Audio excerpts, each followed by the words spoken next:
Saudações, concurseiros e concurseiras. Eu me chamo Rafael Maia, sou professor de História do Rio Grande do Norte, aqui do Concurseiro, e hoje estarei guiando vocês, construindo um conhecimento sobre a história do Rio Grande do Norte, dando aquela revisão gostosa para fazer esse concurso da melhor forma possível. Nossa aula vai ser dividida em dois blocos. O primeiro bloco, a gente vai ver uma revisão de conteúdos. A gente não vai adentrar muito no conteúdo, certo? A gente vai perpassar os temas principais. E depois de fazer essa breve revisão, a gente vai para a resolução de questões envolvendo os principais temas da história do Rio Grande do Norte. Então, sem mais delongas, vamos para o que importa. E aí, pessoal, para a gente entender a história do Rio Grande do Norte, a gente precisa sacar que antes da colonização portuguesa, antes da chegada dos europeus, existia um povo aqui. Na verdade, existiam diversos povos aqui, né? A maneira mais correta para a gente entender essa pluralidade. E esses povos tinham seus modos de vida próprios, cada um com sua língua, sua cultura, sua religião, sua organização social.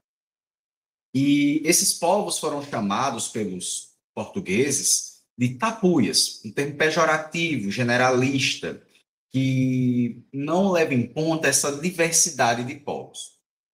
Por 30 anos, os portugueses basicamente investiram na exploração do pau-brasil, aqui na América Portuguesa, porém, né, pós 30 anos, da, entre aspas, descoberta desse território, os portugueses iniciaram os incentivos à colonização. Distribuíram os territórios da América Portuguesa em capitanias donatárias ou hereditárias, e o outro modelo, as capitanias régias, né, sendo as hereditárias aquelas doadas para uma família e administrada por elas, e a régia aquela que é administrada pela própria corte, né? O Rio Grande do Norte teve essas duas características. Inicialmente foi doada à família Barros, uma família nobre da confiança da coroa portuguesa, e o interessante é que a família Barros, além de nunca ter vindo nesse território, não conseguiu estabelecer a colonização efetiva do território, né, por conta da resistência indígena. Então, eles basicamente apostaram em distribuir ou vender, negociar documentos para pessoas interessadas em explorar ao Brasil e Búzios, nesse território. Porém, no final do século XVI, a família Barros teve problemas com a corte portuguesa, que envolvem a questão financeira, né? A corte teve que pagar uma dívida à família Barros, e com isso a corte toma a capitania do Rio Grande da família, tornando a capitania régia. É nesse momento, né, em 1598, mais especificamente, que a coroa portuguesa vai construir o Forte dos Reis Magos, uma fortaleza, um grande símbolo, digamos, da conquista portuguesa. E a partir da construção do forte e posteriormente da cidade de Natal, né, a colonização se expande não só para o Rio Grande do Norte, para o interior do Rio Grande do Norte, que na época era só Rio Grande, né, o hábito de falar Rio Grande do Norte, mas o nome da capitania era Rio Grande. E essas expedições que partiram de Natal foram as que fundaram o Ceará, a colonização, né, do Ceará, do Piauí, do Maranhão e do Pará. Foi o ponto de partida, começa nessas expedições que partiram de Natal. E aí, galera, outro ponto interessante é que para fazer as coisas funcionarem aqui na colônia, a escravização indígena e africana foi imprescindível para os europeus, né? No sentido do sucesso da colonização e da geração de riquezas. E aí o foco era escravizar essas populações para que elas trabalhassem na exploração também dos recursos naturais, principalmente pau-brasil e cana-de-açúcar.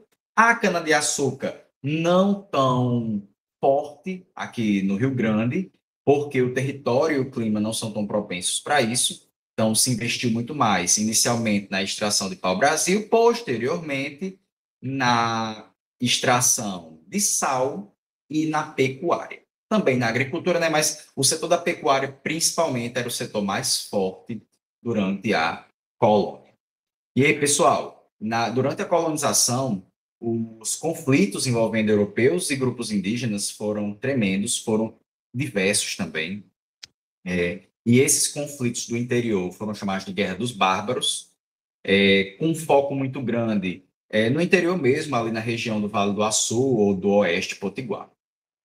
E a gente não pode dizer que houve, digamos que, uma vitória consagrada dos europeus. Claro, os europeus dizimaram as populações indígenas para satisfazer seus próprios interesses, mas a resistência indígena aconteceu e foi muito relevante.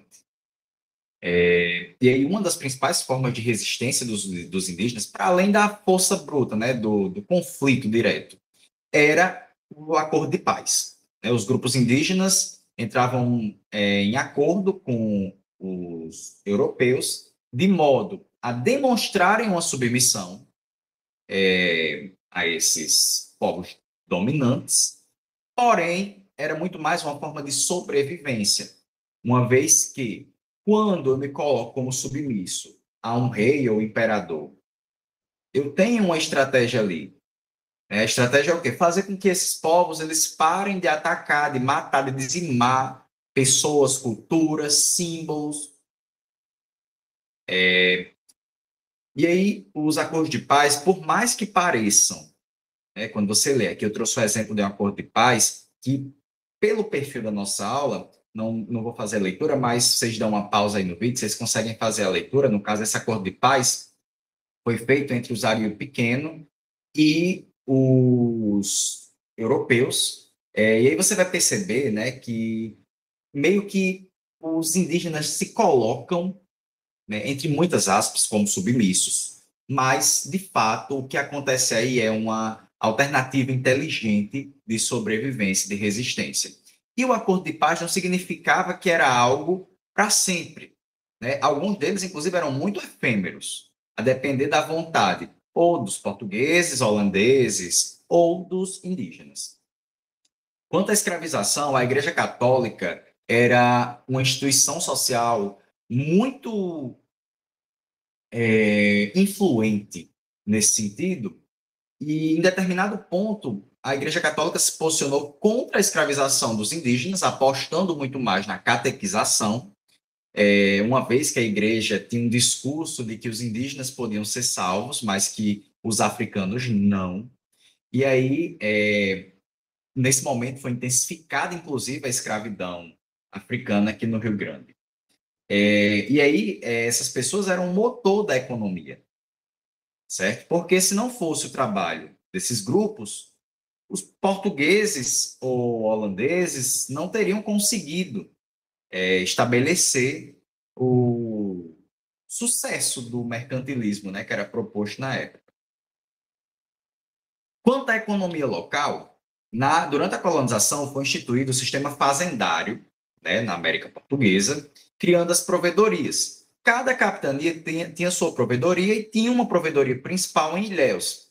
Essa provedoria ia tomar de conta das questões econômicas, financeiras, fiscais e a partir dos autos de arrematação, principalmente, né, que eram, vou chamar de movimentos para eleger pessoas responsáveis pelos tributos ou documentos que versam sobre quem é responsável pelo quê, uma questão econômica, né, qual atividade vai ser desempenhada em território tal, o que de responsabilidade da coroa portuguesa e o que não. E aí, gente, a economia colonial ela foi afetada pelas invasões holandesas, que inclusive foi um povo europeu que firmou diversos acordos de paz com os indígenas das capitanias aqui próximas da capitania de Pernambuco, que é onde eles se estabeleceram de uma forma muito mais efetiva para a produção de açúcar. Os holandeses estiveram aqui tentaram também a produção de açúcar, obviamente, mas ao perceber que o território não é tão propenso para isso, né? É uma pequena parte do território, ali na divisa da Paraíba, principalmente, que é propensa à produção de açúcar em larga escala. Mas você imagina aí a produção de açúcar no sertão, em larga escala. Não era positivo. E aí, o que a gente tem? Que a economia do Rio Grande era totalmente diversificada. Claro que tinha agricultura, tinha extração de sal, tinha extração de pau-brasil, ainda de Búzios, mas a principal atividade econômica da capitania do Rio Grande era a pecuária, que foi inclusive o motor da interiorização da colonização aqui no nosso estado, né, na época capitania. Quanto ao Império, a gente vai começar falando sobre a aclamação do imperador, né? Não é tão simples a transição de um modelo político para outro. Haja vista que não existia Brasil. Interessante, o Rio Grande do Norte é uma invenção, o Brasil também é, obviamente, e o Rio Grande do Norte é anterior ao Brasil. O Rio Grande, né, eu me expressei errado. O Rio Grande, que viria a se tornar Rio Grande do Norte no Império, né, que a capitania é elevada à condição de província e se torna, ganha o nome Rio Grande do Norte, porque também há uma província no sul, Rio Grande do Sul. E aí, a legitimação do império e do imperador foi custosa, porém foi pacífica aqui no Rio Grande. Ela foi muito mais burocrática do que espontânea, vamos dizer assim, né? Não havia um pensamento homogêneo em relação à legitimação, à aclamação, né? Perdão, as províncias, todas elas precisaram, por fim à força, né, pelo bem ou pelo mal, querendo ou não, fazer essa transição. E aí dependia da assinatura, da produção e assinatura dos termos de aplauso, de coroação, enfim, o momento da legitimação. E foi relativamente simples quando comparada a outras províncias, porém custosa, e as opiniões a respeito do Império não eram tão homogêneas. Tanto é que em 1824, se não me falha a memória, acontece a Confederação do Equador, né? Um movimento que visava uma república, um movimento separatista. Porém, uma das estratégias do Império para tentar legitimar o próprio Império, o imperador, mas também criar um senso de identidade nacional, foi a criação do IHGRN, né? Houve também a criação do IHGB, que era a instituição que versava sobre assuntos históricos e geográficos no Brasil e no RN, né? IHGRN significa Instituto Histórico e Geográfico do Rio Grande do Norte. As elites políticas financiaram uma produção intelectual, uma produção cultural, que versava sobre seus próprios interesses, obviamente, na ideia de construir um senso de pertencimento aos povos daqui, né? A construir uma noção de identidade. E que aconteceu, digamos que deu rock, e o que a gente vai tirar disso, a conclusão, né, da atuação do IHGRN? Basicamente, uma instituição que estava a serviço da elite, para a elite, construída pela elite, a elite proprietária, as elites políticas, e a grande consequência é basicamente a construção dessa identidade, que foi também custosa. É tanto que essa identidade ela vai sendo firmada até meados do início da República, né, a essa construção. E, claro, a identidade, assim como a cultura não é tão estática assim, vai ganhando novos elementos, mas, no geral, houve um projeto para essa identidade nacional. E aí, no Império, a agropecuária e o extrativismo foram também atividades econômicas cruciais, ainda com o predomínio da pecuária sendo a principal atividade econômica. O detalhe é que a extração de sal no período imperial, ela alavanca. E aí o sal se torna um dos principais produtos da economia do Rio Grande do Norte, né? Já então província do Rio Grande do Norte. E como eu tinha falado anteriormente, a Confederação do Equador logo foi montada durante o Império. E aí, que eu coloco aqui, né, no nosso slide. Movimento de cunho liberal e republicano em oposição ao autoritarismo imperial. Com a outorga da Constituição de 1824, que trazia o poder moderador, que trazia uma posição de fato autoritária, né, para o Império, essa regiãozinha que está em vermelho aqui na imagem, né, que compreende principalmente as províncias do Ceará, do Rio Grande do Norte, da Paraíba, do Pernambuco. E aí a gente vai ver que hoje tem uma parte que hoje é da Bahia. Porém, o que esse grupo pretendia? Se separar do Brasil, né, formar uma república aqui nessa região. A ideia era um movimento emancipador mesmo. Por outro lado, no fim do Império, houve um movimento quebra-quilos, outro movimento de contestação ao autoritarismo, uma vez que Pedro II tenta e consegue muito facilmente impor o sistema métrico decimal advindo da Europa, mudando totalmente a dinâmica econômica de preços, aumentando os impostos sobre os produtores, que, consequentemente, aumentaram preços de alimentos e outros itens de consumo, o que gerou revoltas, né? Pessoas que quebravam balanças, fitas métricas, pesos e até as feiras como um todo. O que esses dois movimentos eles têm em comum? São dois movimentos que pretendiam o fim do autoritarismo, que pretendiam, quer queira ou não, uma mudança no status quo e que foram duramente reprimidos pela corte. Certo? Tanto quebra-quilos quanto os confederados, né, do Equador foram, os líderes principalmente, foram alvos de extrema repressão e punições exemplares.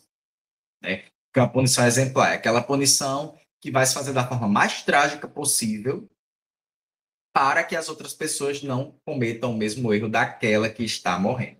Mas o esquartejamento era algo muito comum nessas punições exemplares. E aí, no Império, é construído também a invisibilização indígena, que já vinha sendo produzida desde a colônia, com os projetos de genocídio indígena, né? A dominação por meio da matança. Caso a imposição ao trabalho compulsório não fosse bem recebida, né? Que não era bem recebida. Nenhum povo vai abrir tão fácil para as imposições de outro.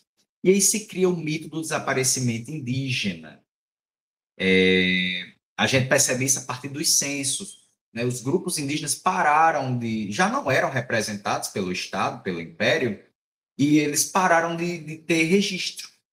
Né? O censo de 1872, ele colocava a categoria indígena, né, que havia aparecido no censo anterior, que acredito que é do início do século XIX, não lembro o ano específico, colocava a categoria que antes era indígena como selvagens, algo nesse sentido.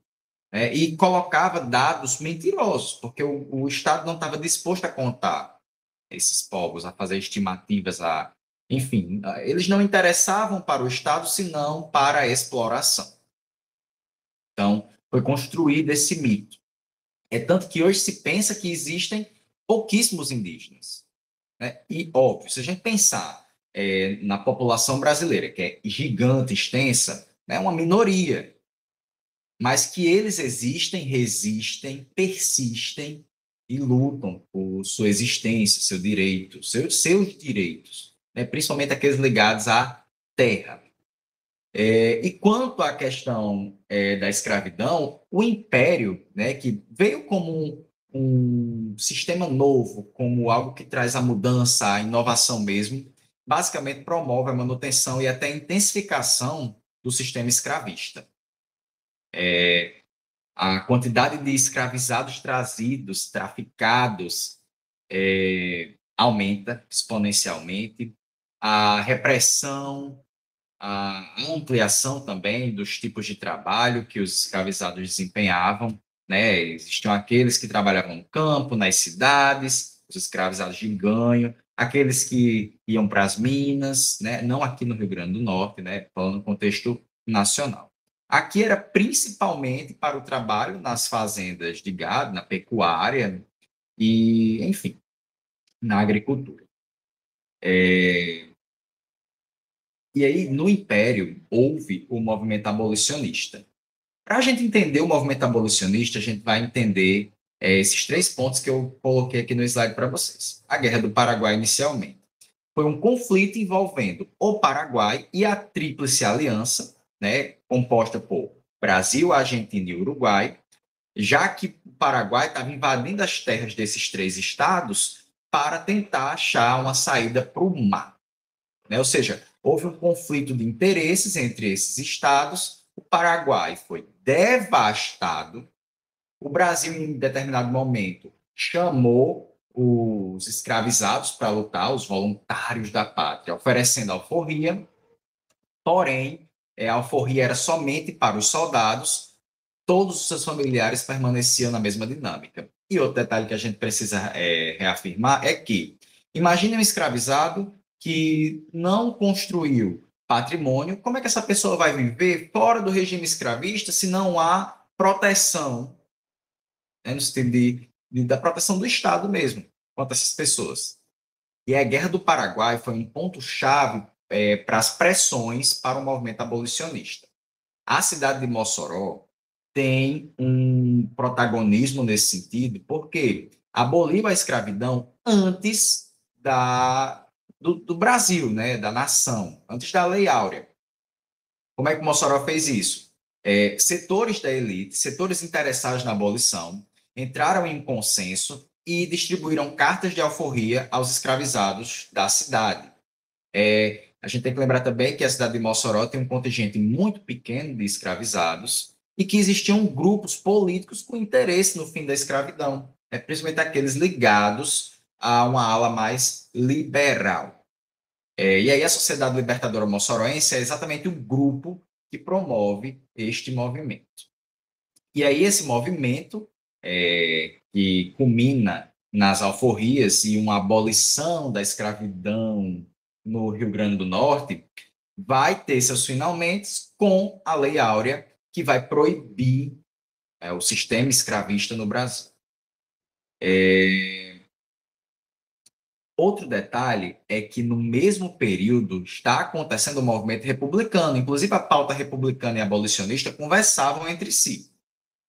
O movimento republicano foi construído principalmente pela oligarquia Albuquerque Maranhão, uma família muito influente aqui no estado, e a família Albuquerque Maranhão, principalmente na figura de Pedro Velho, vai produzir ferramentas para disseminar a ideia republicana e, consequentemente, posteriormente, legitimar o sistema. Né? É criado jornal, partido, é criado grupos com interesse republicano, né? O jornal A República, é criado o Partido Republicano aqui do Estado, e a família Albuquerque Maranhão vai associar modernização e reformas sociais, principalmente na cidade de Natal, ao republicanismo. E aí vai construir uma boa imagem, né? Na República, a modernização. E a família Albuquerque Maranhão, ou a figura de Pedro Velho, é chave, né? Destaque nisso. E aí é construído um movimento republicano que vai culminar num contexto nacional, macro, no golpe que foi dado pelos militares. E aí, mais uma vez, a transição do regime imperial, né, de um regime para outro, no caso do imperial para o republicano. E aí, no período republicano, a província do Rio Grande do Norte é elevada à condição de Estado, né, Estado federativo, e num primeiro momento, as oligarquias políticas tiveram um peso gigantesco, né? Nos primeiros anos, até 1930, que é quando Vargas chega no poder, as oligarquias tinham um controle total do contexto local. O que a gente tem nesse período? Um sistema político excludente, uma sociedade diversa, porém extremamente desigual também. Os interesses da elite sendo colocados, como sempre, né, como o princípio de tudo, como o mais importante. E essas elites, elas dominaram por meio de fraudes, por meio da corrupção. E os coronéis eram as figuras mais proeminentes desse período, né? Eram, de fato, os líderes das oligarquias, é quem conseguiam promover o manejo do sistema. E esses coronéis, eles tinham práticas que a gente chama de práticas clientelistas, ou seja, utilizar a máquina do Estado, a máquina pública, para o seu favor, né? Ao seu favor, em favor da sua família. De que modo? Vou fazer uma comparação que vai servir para a gente entender bem facilmente, né? Eu sempre faço essa comparação quando estou falando de clientelismo, porque fica muito fácil. Sabe aquele período eleitoral, nos interiores isso é muito comum, que os políticos eles vão andando pelos bairros para distribuir exame, para distribuir material de construção, para distribuir consultas, óculos, coisa mais comum, e dinheiro, né? Principal. Isso é clientelismo. Se utilizar da máquina pública em favor dos seus próprios interesses. E aí isso era uma prática muito comum. Por isso que as oligarquias permaneceram no poder por mais de 40 anos. Né? No poder principal, poder master político no Brasil. E a organização social. A gestão municipal ela é ampliada, as câmaras, as câmaras não, as intendências municipais, elas são criadas inicialmente, abarcam responsabilidades de 3 poderes, somente ao fim da década de 20, se não me engano, 1926, é quando é criada a Prefeitura de Natal, é que a intendência vai perder essa função executiva e posteriormente a judicial, tendo somente a função legislativa, né? Que é o que temos até hoje, uma divisão bem nítida dos 3 poderes. Quanto à educação, existiam 2 modelos, a pública e a privada, sendo a privada predominantemente religiosa, feita pelas dioceses, ordens religiosas. Como exemplo, em Mossoró, por exemplo, uma escola muito forte, o diocesano, ou o Colégio Sagrado Coração de Maria, né, da ordem religiosa. Nessa época também houve o protagonismo feminino, principalmente nos jornais, em busca dos direitos trabalhistas, dos direitos sociais, principalmente aqueles eleitorais. Outro detalhe é que nessa época, no fim do século XIX, inicia-se a seca, a grande seca da década de 70, que se estende, né, o flagelo da seca se estende até a República. E a seca foi devastadora, né, gerando um contexto de caos social, de extrema pobreza. Nesse mesmo momento estava acontecendo a proliferação de doenças altamente mortais, fatais, e aí há um contexto de morte, doença, pobreza, miséria, enfim. A construção disso principalmente na região do Oeste Potiguar, né? A região do Sertão, que sofre com muito mais impacto a seca.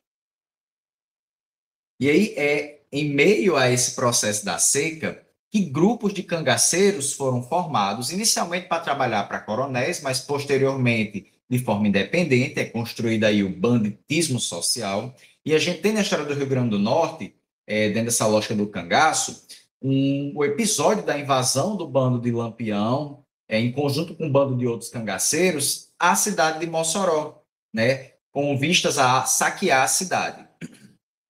O ataque foi relativamente frustrado, porque os cangaceiros foram expulsos, há a construção de uma narrativa de resistência na cidade de Mossoró pelas oligarquias, uma vez que a junção do poder público com os civis conseguem a expulsão dos cangaceiros daqui, e aí isso é utilizado como uma ferramenta política para a exaltação de um grupo específico na cidade.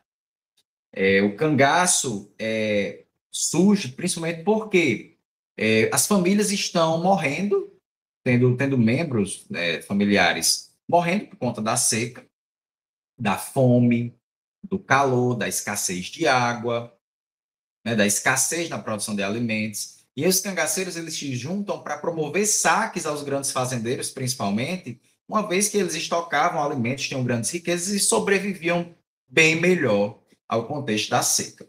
Só que aí isso vai se expandindo pelo Nordeste e ganhando outras roupagens. Mas, quanto ao contexto do RN, o que importa principalmente foi essa invasão em 1927 a Mossoró, que findou, né, com a resistência, a morte durante o conflito de um cangaceiro, Colchete, se não me engano, e a prisão e posteriormente morte de outro cangaceiro, que foi Jarará. Após o período que a gente chama de Primeira República, né, marcado por essas características, há o movimento de 30, um extremo protagonismo aqui no Rio Grande do Norte. Nessa época, 3 grupos políticos tinham protagonismo aqui no Estado, que eram os cafeístas, um novo grupo político que estava surgindo por meio da figura de Café Filho, os decaídos, a antiga elite política e os comunistas que vinham se organizando no Estado. Os comunistas, em meio à era Vargas, fazem um levante, depõem o governador do Estado e tomam de conta do Estado, dos meios de comunicação, por durante 3 dias, até serem reprimidos pelas forças do governo Vargas, certo? E aí o governo Vargas, um governo com tendências autoritárias, que beiram o fascismo, o que o Vargas fez, né, após o levante? Estabelece o aumento do autoritarismo aqui na nossa região. Aqui, né, o Vargas, durante a sua... durante o momento, né, que ele assumiu a presidência. Outro ponto-chave durante a era Vargas é a participação do Rio Grande do Norte na Segunda Guerra Mundial. Houve a construção da base militar de Parnamirim Fields, um ponto estratégico, militar principalmente, mas também com outras funções, uma vez que se via o Rio Grande do Norte como um território estratégico para a vitória do grupo que compunha os Estados Unidos, que era composto pelos Estados Unidos, Inglaterra, França e União Soviética. E aí essas potências elas viram no Brasil, né, um território estratégico para avançar na vitória na guerra, né? No caso, as expedições daqui elas partiriam para o norte da África e subiriam na Europa, né, por meio da invasão à Itália, que na época vivia sob o regime fascista de Benito Mussolini. E aí se dizia muito, principalmente no setor militar, né, que nem que a cobra fumasse, o Brasil entraria na guerra. E acabou que o Brasil entrou, inclusive participando de conflitos e vencendo na Itália, e a cobra, né, fumou inclusive demais. Esse contexto foi um contexto de caos também, de muita apreensão por parte do povo norte-riograndense, do povo potiguar, uma vez que havia aquele medo de que a guerra acontecesse aqui, de que as pessoas morressem, dos apagões, enfim. Só que também houveram mudanças significativas, tanto no sentido cultural, quanto econômico, né, e quanto político. A política republicana, tanto, né, a figura de Vargas como pós, né, o período que a gente vai chamar ali, tem vários nomes, mas vamos chamar do período dos populismos, né, que é o período que compreende as 2 ditaduras que houveram no Brasil. Tanto o Estado Novo, na figura de Vargas, quanto o regime civil-militar que acontece a partir de 64.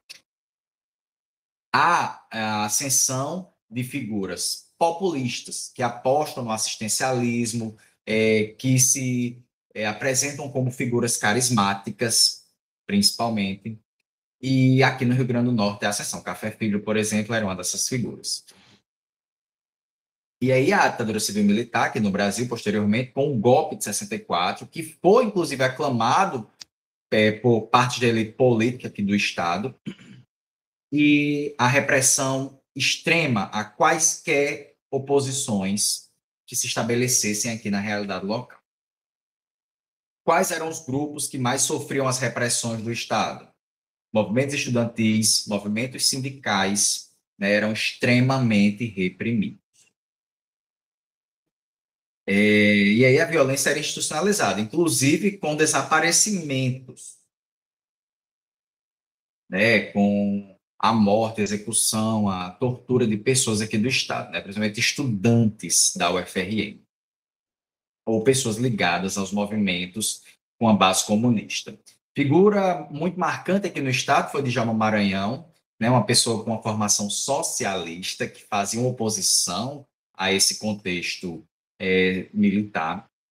O DCE da UFRN foi uma instituição fortíssima no sentido da oposição ao regime, e a atividade de Paulo Freire, né, com as 40 horas de Angicos, né, o movimento que educou camponeses principalmente, se utilizando de uma pedagogia freiriana, que vai levar em consideração principalmente a realidade daquelas pessoas, né, o contexto em que aquelas pessoas estão inseridas. Eram os três, né, tanto a figura de Djalma Maranhão, quanto o DCE da UFRN e esse movimento, né, são só três destaques, mas a gente podia se estender, né? Como eu disse, é uma aula mais de revisão.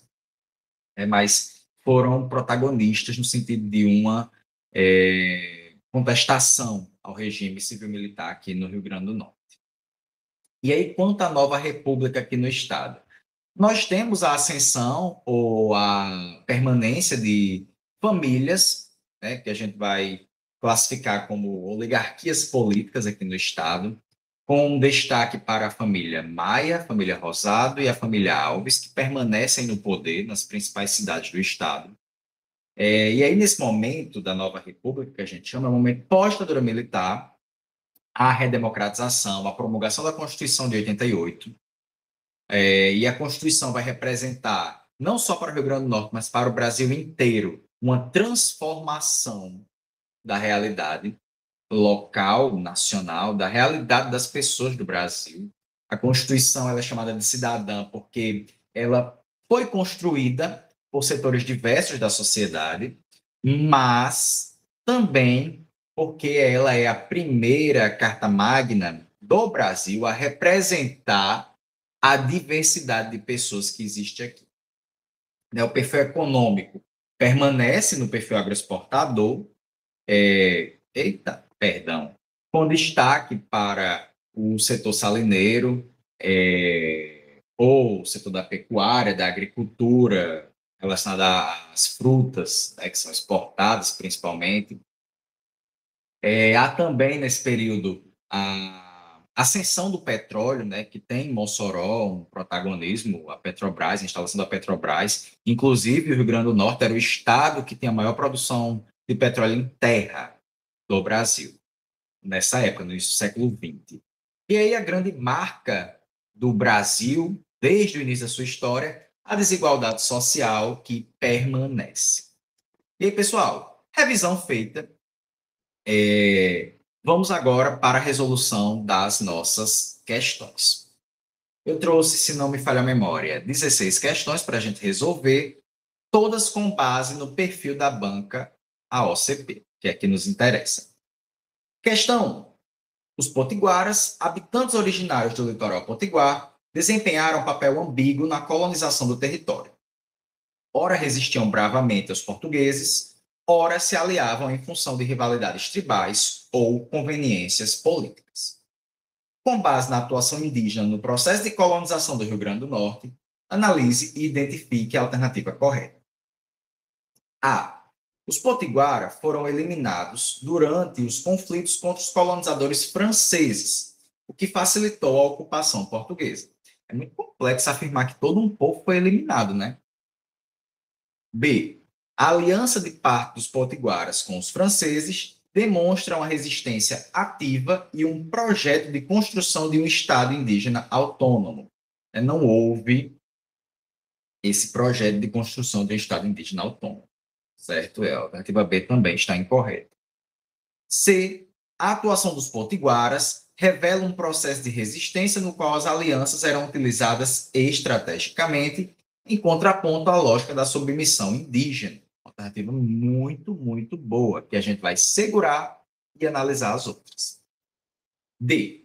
A conversão ao catolicismo, imposta pelos jesuítas, foi rapidamente assimilada pelos indígenas potiguares, extinguindo suas práticas religiosas de origem. Primeiro que as práticas religiosas não foram extintas, né? Houve aí diversas formas de resistência, e aí a gente não pode também afirmar que foi rapidamente assimilada, exatamente porque houve essa resistência indígena. Então a D também está equivocada. A alternativa E, os potiguaras formavam um grupo interiorano que teve pouca expressividade nos conflitos da colonização, haja vista que legaram sua cultura às gerações futuras. Gente, os potiguaras estavam principalmente nas regiões do litoral e legaram sua cultura por meio de muita resistência, porém tiveram uma expressividade nos conflitos relacionados à colonização. E isso nos leva para a nossa alternativa correta, a alternativa C de concursado, né? Já é um indicativo aí, ó, preste bem atenção. Nossa alternativa correta da questão de número 1. E seguiremos para a questão 2. Quaisquer dúvidas, pessoal, podem escrever aqui nos comentários do vídeo, que eu estou atento aos comentários de vocês, certo? E respondo assim que a nossa aula terminar. Questão de número 2. Durante a ocupação holandesa, entre 1633 e 1654, o Rio Grande do Norte foi palco de importantes mudanças na administração local, incluindo o fortalecimento do Forte dos Reis Magos como bastião estratégico para os interesses batalos. Assinale a alternativa correta a respeito das tramas históricas que remetem às conquistas holandesas no Rio Grande do Norte. Peço que prestem muita atenção, pessoal, que pede os enunciados. Se a questão tem um texto motivador introdutório, é muito necessária a leitura desse texto. Dá um indicativo da temática da questão, da direção da questão. A rendição dos holandeses em Recife teve como principal consequência o fortalecimento do domínio indígena na capitania. Não. Houve fortalecimento da atuação portuguesa. B. Os holandeses mantiveram práticas católicas como forma de respeitar a fé da população local. Não era bem uma forma de respeitar a fé da população local, por mais que eles tenham pregado uma aceitação religiosa muito maior do que os portugueses propuseram aqui, promoveram aqui. A lógica não era respeitar, é mais fácil dominar quando eu tolero, né, essa expressão religiosa. C. A conquista do Forte dos Reis Magos pelos holandeses marcou o início da ofensiva Batava na região potiguar. Pessoal, o Forte dos Reis Magos foi construído pelos portugueses para tentar conter a invasão de outros povos. A gente vai segurar essa alternativa por hora e vamos analisar as outras. O domínio holandês promoveu a completa extinção das estruturas administrativas luso-brasileiras no Rio Grande do Norte. É muito, muito complexo a gente afirmar uma completa extinção. Eu sempre dou essa dica para os meus alunos concurseiros de que tomem cuidado com questões de história, principalmente, que trazem conceitos, palavras que restringem demais, especificam demais, generalizam demais. Elas tendem ao erro, são extremamente perigosas, como no caso dessa alternativa D. Alternativa E. Os flamengos evitaram ocupar o Rio Grande do Norte em função da resistência oferecida pelos povos indígenas da região. Muito pelo contrário, né? Fizeram diversos acordos de paz com esses povos. o que nos leva à alternativa correta, nossa alternativa C. Vamos para a questão número 3. Considerando o processo abolicionista em Mossoró e sua repercussão nacional, analise as afirmativas a seguir e marque a alternativa incorreta. Tome muito cuidado com isso também, certo? Aqui eu marquei em caixa alta, mas não significa que a banca vai fazer a mesma coisa caso cobre uma questão para você marcar a alternativa incorreta. A abolição em Mossoró foi impulsionada por ações conjuntas entre setores da imprensa, da igreja e de comerciantes locais. Ok? Corretíssimo. B. A iniciativa moçoroense influenciou outros municípios nordestinos a antecipar a liberdade dos escravizados. Correto também. C. A decisão foi recebida com hostilidade por setores escravistas da província do Rio Grande do Norte. Aqui a gente tem que tomar muito cuidado com a construção dessa alternativa, certo? Porém, é a alternativa que a gente vai segurar inicialmente. D. Já já eu retorno para ela. D. A libertação dos escravizados foi resultado direto de uma pressão imperial exercida sobre o município. Outra alternativa que a gente vai analisar, certo? Vamos ler a E e aí eu retorno para essas duas. A abolição em Mossoró é um marco da autonomia política e civil dos movimentos locais em relação às elites do Império, corretíssima. E aí, pessoal, entre C e D, há uma correta e uma errada. Qual a alternativa correta? É a C. A decisão, obviamente, que foi recebida com hostilidade pelos setores escravistas. Só que eles cedem ao movimento. Né? De alguma forma, foi positivo para os setores escravistas, dentro da nova lógica que se tentava construir. A libertação dos escravizados não foi fruto de pressões imperiais. Na verdade, foi fruto de interesses de uma burguesia local, do grupo dos liberais, da maçonaria, de pessoas da igreja que faziam oposição aos grupos mais conservadores e à escravidão, aos grupos republicanos. Então, a gente vai perceber que foi muito menos por conta da pressão imperial e muito mais por conta da pressão de outros setores. É tanto que o Império promove a abolição somente 5 anos após a Lei Áurea. Então, um tempo bem grande. Nossa alternativa aqui correta, que no caso é incorreta, é a alternativa D. Questão de número 4. Em 1927, o bando de Lampião invadiu a cidade de Mossoró, sendo repelido pela população local, o que marcou um ponto de virada na trajetória dos cangaceiros e desafiou sua suposta invencibilidade. Diante do evento citado, no caso a invasão do bando de Lampião, assinale a alternativa correta. A. A resistência organizada da população moçoroense surpreendeu o bando de Lampião, resultando na morte do líder cangaceiro durante o confronto. Aqui é uma alternativa muito perigosa, né, porque pode nos confundir, mas na verdade quem foi morto não foi Lampião, né, foi Colchete e depois Jararaca, certo? B. A ação dos cangaceiros em Mossoró teve motivação política, visando contestar a hegemonia das oligarquias locais. Não, na verdade, o interesse principal era saquear a cidade. C. O episódio demonstrou a capacidade das autoridades potiguares de manter a ordem pública frente às ameaças externas. Vamos segurar essa alternativa. D. A reação de Mossoró foi simbólica por representar o envolvimento cívico de uma cidade nordestina contra o banditismo. Vamos segurar também para análise. E. A ocupação de Mossoró pelos cangaceiros resultou na destruição completa dos prédios administrativos e religiosos da cidade. Muito complexo a gente afirmar uma completa destruição, que não houve. E aí, pessoal, entre C e D, há uma alternativa correta e uma errada, né? O movimento mais comum em provas de concurso é esse, né? Você eliminar 3 e ficar em dúvida entre 2 que são muito fortes. Mas sempre tem aquele detalhe que faz com que a gente perceba, essa aqui está errada.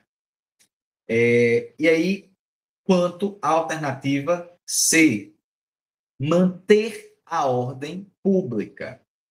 É o ponto que a gente precisa pensar sobre. Será que a ordem pública foi mantida após a invasão dos cangaceiros? E quanto a D, a reação de Mossoró foi simbólica por representar o envolvimento cívico de uma cidade nordestina contra o banditismo. Será que foi só simbólico? Não, né? Não foi só simbólico, foi prática, pragmática. Nossa alternativa correta é a alternativa C, né? Perdão, pessoal, fui pelo caminho errado. Na verdade, a nossa alternativa correta é a alternativa D. Por mais que tenha sido, afirme-se aqui uma simbologia, né, há coisa prática. Acho que fica muito mais implícito, né? Até eu fiz uma confusão aqui. Na verdade, o que a gente vai perceber é que essa cela está errada exatamente porque não manteve uma ordem pública, bagunçou a cidade. Por mais que tenha se construído ali uma forte resistência, há, posteriormente, a construção de narrativas que mudaram o panorama político aqui da cidade. Então, a nossa alternativa correta é a alternativa D. E aí vamos para a questão número 5. A aclamação de Dom Pedro I, em 1822, foi promovida com certa demora nas províncias do Norte, inclusive no Rio Grande do Norte, onde o apoio à independência foi mais protocolar do que entusiasmante. Considerando o contexto da aclamação de Dom Pedro I na província do Rio Grande do Norte, assinale a alternativa correta. A. A província se destacou pela liderança de proprietários de terra, que imediatamente juraram fidelidade ao imperador. Não. Né? E nem foi imediatamente e nem teve destaque nessa elite proprietária de terra. Então, A está errada. B.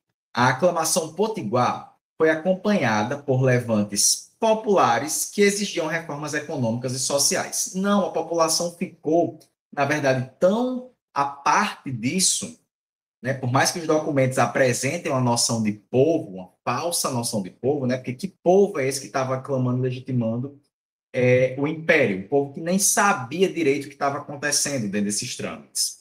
Então, a B também está errada. O atraso na adesão potiguar revela a pouca articulação entre as elites locais e o projeto político central do império. Vamos segurar a alternativa C. D. A aclamação em Natal contou com participação decisiva de líderes indígenas e camadas populares. Ora, se a justificativa da B, né, a coloca como errada, a D também está. Por quê? Porque não houve participação das camadas populares. E o evento foi marcado por expressiva resistência da Câmara Municipal, que defendia a manutenção do pacto colonial com Portugal. Isso também é informação equivocada, o que nos leva para C como nosso gabarito correto, certo? Havia uma articulação relativamente menor do que era desejável pelo Império, porque, primeiro, que não havia, como eu disse lá na nossa revisão de conteúdo, né, anteriormente, uma ideia homogênea em relação a essa adesão, a essa aclamação. Então, nosso gabarito correto aqui é a alternativa C. Questão 6.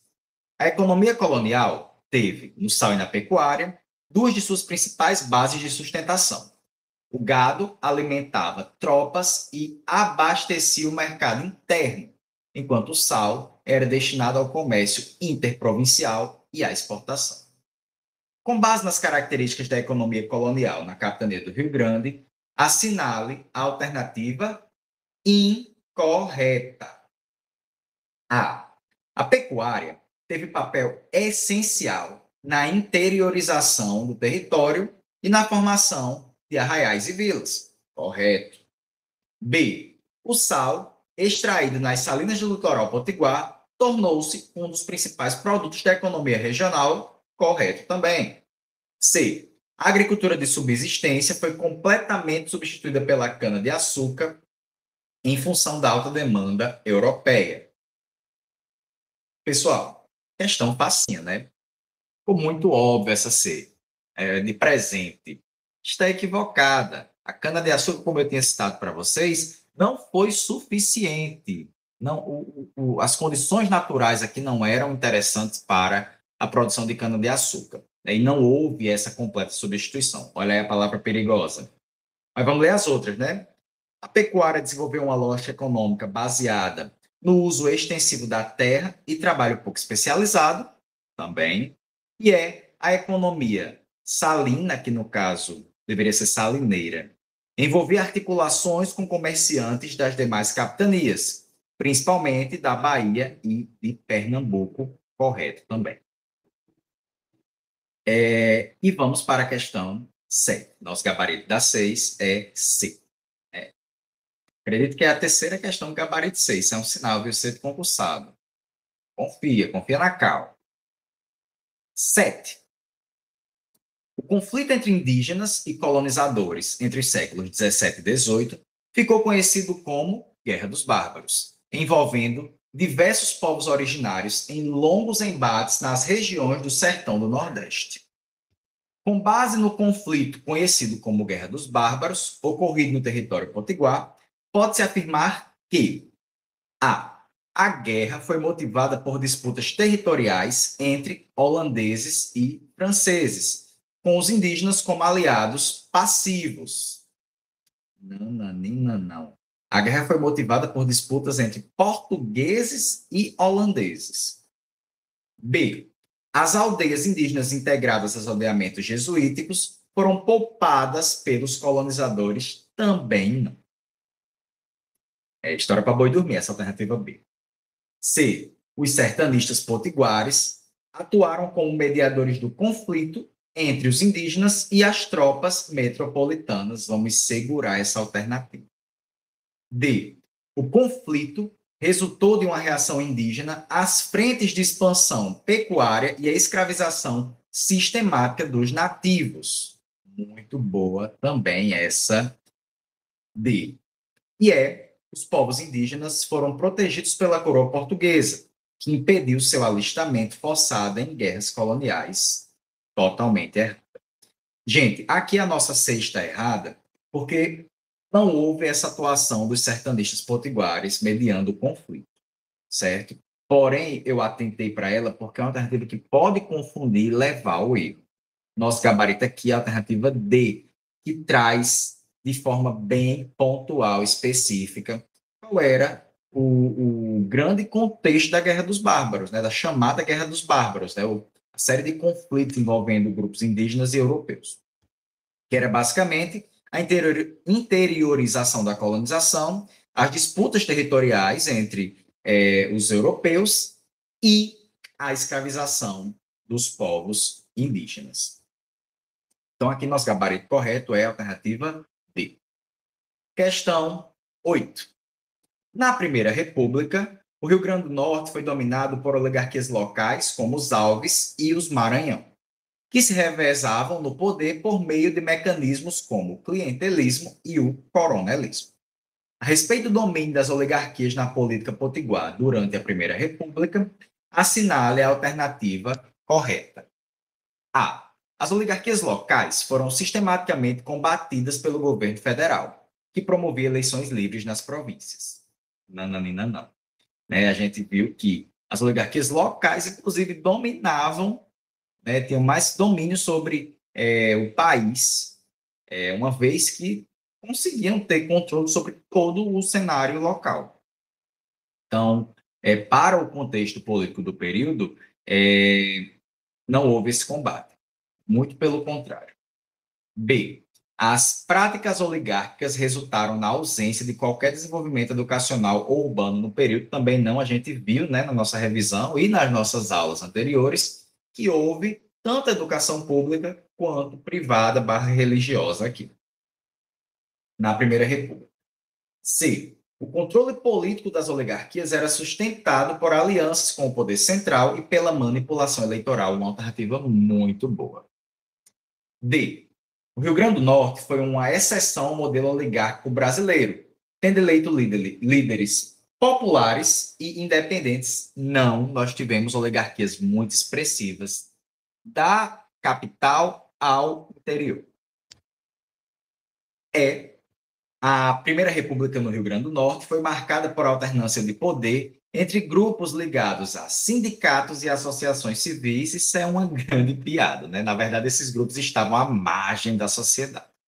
E o que nos leva à nossa alternativa correta C, né? Que traz exatamente a base da Primeira República no sentido político, né? As alianças políticas com o poder central e as fraudes eleitorais e políticas. Questão 9. Sobre a fundação da cidade de Natal e a função do Forte dos Reis Magos, analise as afirmativas a seguir e assinale a alternativa correta. A. A fundação da cidade ocorreu por iniciativa dos jesuítas, que buscavam construir uma missão religiosa às margens do Potengi. Iniciativa dos jesuítas. B. O Forte dos Reis Magos foi construído para proteger a cidade dos ataques indígenas promovidos pelos tupinambás. Ataques indígenas. Vai pensando. C. A cidade de Natal foi fundada no mesmo local onde os franceses haviam instalado anteriormente uma feitoria fortificada. Será C. D. A edificação do forte tinha como objetivo principal garantir a posse portuguesa diante da presença de corsários estrangeiros. Será que era garantir a posse portuguesa mesmo? E a cidade de Natal surgiu como fruto de investimentos franceses, sem qualquer planejamento militar ou político vinculado à coroa portuguesa. Então, vamos lá. A iniciativa é da coroa, não dos jesuítas, não havia essa fortificação holandesa, francesa, onde era o Forte dos Reis Magos, o que coloca a ser como errada. Também não era para proteger de ataques indígenas, mas de outros grupos europeus, e foi construído, como eu já havia falado, né, pela coroa portuguesa. Logo, nossa alternativa correta aqui é a alternativa D. A lógica de que o forte tem o principal objetivo de proteger o território de outros reinos europeus. Questão 10. A seca de 1877 a 1879 devastou o Rio Grande do Norte, ocasionando migrações em massa, mortalidade elevada e uma redefinição na relação do sertanejo com o Estado imperial. Considerando os efeitos sociais e políticas da seca que marcou o fim da década de 1870 no Rio Grande do Norte, é correto afirmar que A. O Império promoveu uma reforma agrária emergencial para abrigar os retirantes das regiões mais atingidas. Gente, nunca houve uma reforma agrária efetiva no Brasil, certo? O mais próximo que chega disso foi pós-88, pós a Constituição, né, quando os movimentos por terra vão ampliar seu escopo, vamos dizer assim. B. O fenômeno gerou fortalecimento das ações do poder local, com a construção de açudes e sistemas de irrigação modernos. Fortalecimento de ações do poder local. Vamos segurar essa para discussão, certo? C. A ausência de políticas públicas eficazes agravou a situação dos sertanejos e fortaleceu o clientelismo e o mandonismo. Para a gente segurar também. D. A seca foi interpretada como evento natural, sem repercussões políticas significativas para a província potiguar. Na verdade, teve repercussão muito significativa. E um evento não só natural, o flagelo da seca foi um evento social, né? Envolvia ali o poder público, as elites, a população pobre, todos estavam à mercê da seca, da escassez, sendo os grupos mais pobres, a população local, os maiores afetados. Então, não só um evento natural, né, mas também um evento com fortes implicações políticas, sociais, econômicas, né, culturais, que muito da identidade do nordestino, por exemplo, está ligada à questão da seca. Então, né, e não que nós vamos atrelar a nossa identidade. Não foi um planejamento, né? Vamos atrelar a nossa identidade à seca, né? Um problema. Não necessariamente. Ao sertão, né? Que remete a si.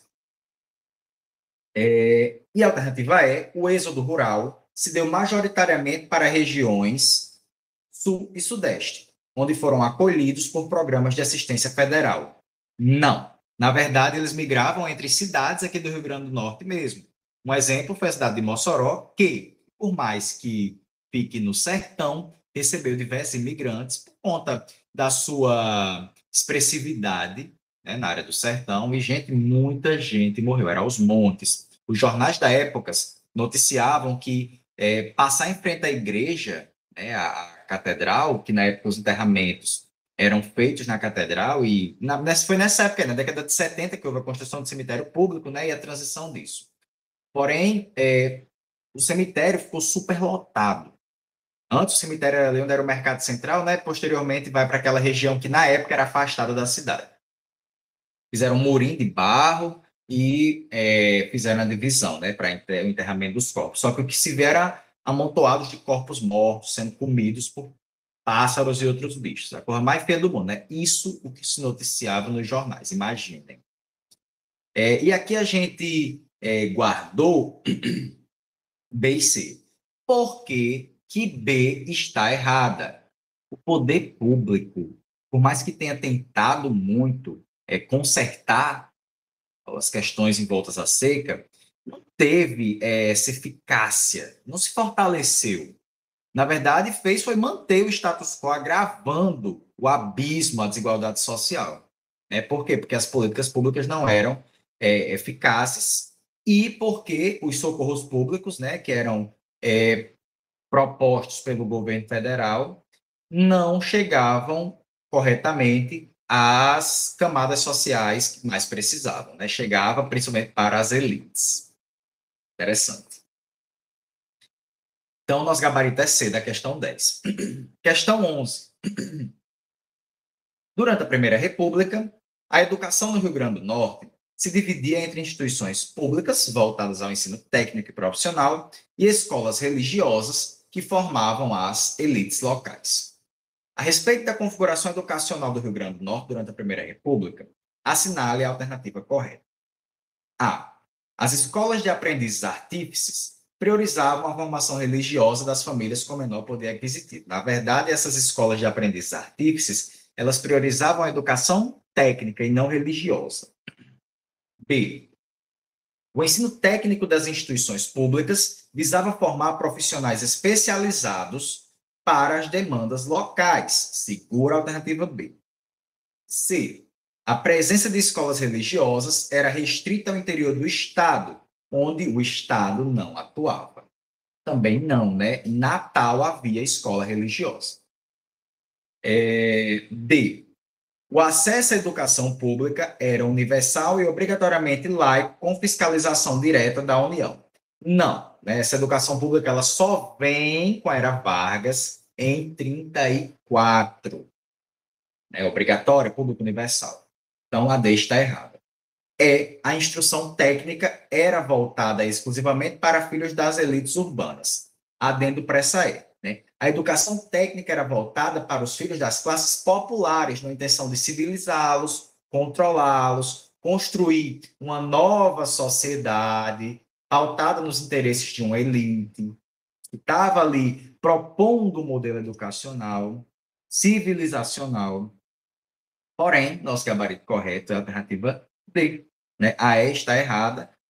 Olha a palavra exclusivamente aí, né? Um perigo. Né? O foco era as camadas populares mesmo. Questão 12. O Rio Grande do Norte foi o primeiro estado brasileiro a garantir o voto feminino com a eleição de Celina Guimarães Viana em 1927, antes mesmo da legalização nacional do sufrágio feminino. Sobre o pioneirismo feminino no Rio Grande do Norte, é correto o que se afirma em A. O sufrágio feminino no Estado foi posteriormente anulado pelo governo federal. Vamos segurar, já vamos começar segurando a A. B. O voto de Celina Guimarães representou uma ação isolada e sem repercussão nacional, foi totalmente o contrário. C. A legislação estadual antecipou o reconhecimento dos direitos políticos das mulheres. Vamos segurar também a alternativa C. D. O Rio Grande do Norte impediu a participação das mulheres em cargos públicos até 1934? Não. Houve uma legislação para isso, anterior, se não me engano, de 1928.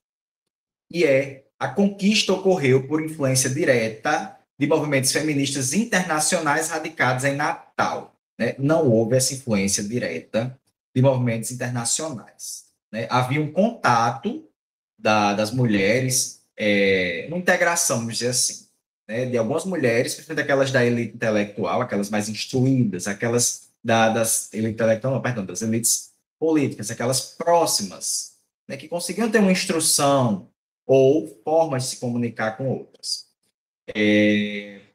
Aqui a nossa alternativa correta é a alternativa C, né? Traz exatamente a lógica de que houve uma legislação anterior que garantia, digamos, esse sufrágio, né? Que não foi bem um sufrágio, foi o direito ao voto que nem computado foi. Né? Eu chamo assim de computado, nem foi levado em conta. Né? Foram votos que não foram... não tem a palavra agora, que não foram considerados na contagem. E por que que a A eu trago aqui, né? Porque exatamente essa lógica do sufrágio, ela é perigosa. Não é que houve bem um sufrágio feminino, é que há uma possibilidade de voto, né? Algumas mulheres votaram nessa eleição que Celina Guimarães participou. Porém, o sufrágio só vem em 1934, né, no governo Vargas. Vamos para a questão número 13. A descoberta e exploração do petróleo no Rio Grande do Norte, especialmente na região de Mossoró, nos anos de 1970, alterou significativamente a dinâmica econômica do Estado. Com base na relação entre petróleo e economia potiguar, assinale a alternativa correta. A Petrobras, alternativa A, foi protagonista da exploração, com a cidade de Mossoró sediando polos de desenvolvimento ligados ao setor energético. Segura a alternativa A. B. O petróleo foi explorado exclusivamente por empresas estrangeiras. Não, né? Principalmente pela Petrobras. Mesmo com as proibições impostas pela regulação nacional. A alternativa B está errada. C. A exploração, eita, que quase não ia. A exploração petrolífera em terra potiguar não atraiu investimentos públicos nem privados, haja vista o sucesso do pré-sal. Né? A construção dessa alternativa é toda errada, toda anacrônica, descontextualizada, C está muito errada. D. A atividade petrolífera levou à migração em massa da população potiguar para outros estados. Não, né? Haja vista que o estado mais forte na produção de petróleo em terra era o Rio Grande do Norte. Então, houve um interesse aqui nessa região, né? Não para o êxodo. A produção de petróleo no Rio Grande do Norte entrou em colapso em meados da década de 80, ressurgindo no início do século XXI. O petróleo tem uma força gigante no início do século XXI, mas não houve esse colapso na década de 80, o que nos leva para a alternativa A como nossa alternativa correta. Vamos para a questão número 14. Durante a Segunda Guerra Mundial, a cidade de Natal tornou-se base aérea aliada estratégica, estabelecendo conexões com a África e servindo de ponto de apoio logístico nas ações contra o eixo. Com base no papel desempenhado pelo Rio Grande do Norte durante a Segunda Guerra Mundial, assinale a alternativa correta. A. Natal teve importância geopolítica e estratégia, o que levou temporariamente sua projeção internacional. Uma alternativa muito forte. B. A cidade foi utilizada apenas como entreposto comercial pelos Estados Unidos, sem envolvimento bélico direto. Não houve envolvimento bélico direto na cidade de Natal, por exemplo, mas não foi apenas um entreposto comercial, né? Foi principalmente um entreposto militar. C. O governo potiguar recusou qualquer colaboração com os aliados, por temer ataques nazistas à costa brasileira. Não, tanto que foi construída a base aérea, né, e as campanhas militares que partiram para a Itália. D. A presença estrangeira foi discreta e não interferiu na vida cotidiana dos potiguares, né? Muito pelo contrário, bagunçou a vida cotidiana dos potiguares, que ficaram cheios de medo, temerosos do que ia acontecer com o contexto de guerra. A atuação de Natal no conflito foi irrelevante do ponto de vista estratégico e logístico, foi exatamente o oposto. Então, aqui nossa alternativa correta é a alternativa A. E seguimos para a questão de número 15. No contexto da ditadura instaurada em 1964, o Rio Grande do Norte, como os demais estados, passou a conviver com a suspensão das liberdades democráticas, vigilância sobre universidades e repressão a lideranças sindicais. Com base no texto e no contexto da ditadura militar no Rio Grande do Norte, é possível inferir que a repressão ocorreu principalmente nas instituições de ensino e nos meios culturais, nos quais a vigilância ideológica era intensa. B. O Estado potiguar permaneceu neutro, evitando qualquer adesão à lógica do autoritarismo federal. C. A elite local foi excluída do processo político e substituída por comissões populares de base. D. O Rio Grande do Norte tornou-se polo da guerrilha armada contra o regime, especialmente nas zonas rurais do Seridó. E a censura não foi aplicada no Estado, devido ao baixo número de veículos de comunicação locais e de grupos de oposição ao regime militar. Né? Havia, sim, um alto número de veículos de comunicação e muita gente da oposição, a censura ocorreu aqui. Não houve essa articulação de guerrilha armada no interior, né, no Seridó, não foi o polo. Na verdade, a elite, partes das elites locais, legitimam a ditadura aqui no Rio Grande do Norte, então a C também está errada, e o Estado de forma nenhuma foi neutro, porque neutro não existe, certo? Então, nossa alternativa correta aqui é A de aprovação. E vamos para a nossa derradeira questão de número 16. A redemocratização do Brasil nos anos 1980 refletiu-se no Rio Grande do Norte com a reorganização partidária, reativação dos movimentos sociais e renovação de lideranças políticas, embora persistissem traços das antigas oligarquias. Com base na transição do Rio Grande do Norte para a nova república, é correto afirmar que o período marcou o fortalecimento dos sindicatos e o ressurgimento de setores populares na política estadual. Já segura essa A. B. A nova república manteve o bipartidarismo imposto durante o regime militar. Não. Todo o Brasil se torna novamente pluripartidário. C. Os movimentos sociais foram mobilizados pela publicação de uma lei que assegurava a liberdade de expressão. Segura C também. D. As eleições para o governo estadual continuaram sendo indiretas até a década de 2000. Não, né? A primeira eleição direta é a eleição de 90, né, que é Collor versus Lula, o segundo turno. Collor ganha a eleição. Fica no poder até 92, se não me falha a memória. D. As eleições para o governo estadual, já lembro, né?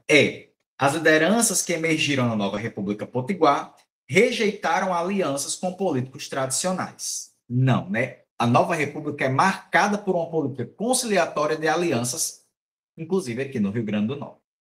E quanto A e C, que foram as que a gente deixamos em aberto, a gente vai ver que essa C está completamente errada, mas que ela pode levar a uma confusão. Né? Na verdade, os movimentos sociais foram mobilizados porque não havia liberdade de expressão, não havia nada que garantisse isso. Depois da promulgação promulgação não, perdão, Maria, o termo é errado, da outorga do AI-5, a censura, a repressão, as liberdades foram extintas.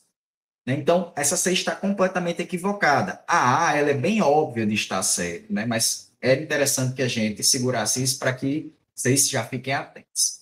E, gente, concluímos assim o nosso aulão. Eu espero que vocês tenham aproveitado, que tenham gostado, né? Que tenha sido proveitoso. Desejo-lhes uma excelente prova, desejo-lhes a aprovação, né? Façam de tudo para dormirem bem antes do concurso, comerem bem, ficarem tranquilos da mente, né? Meditem, façam exercícios físicos, o que quiserem, porque a preparação vai para além do conhecimento. Né? Imagine você lá na prova, todo cheio de conhecimento e nervoso.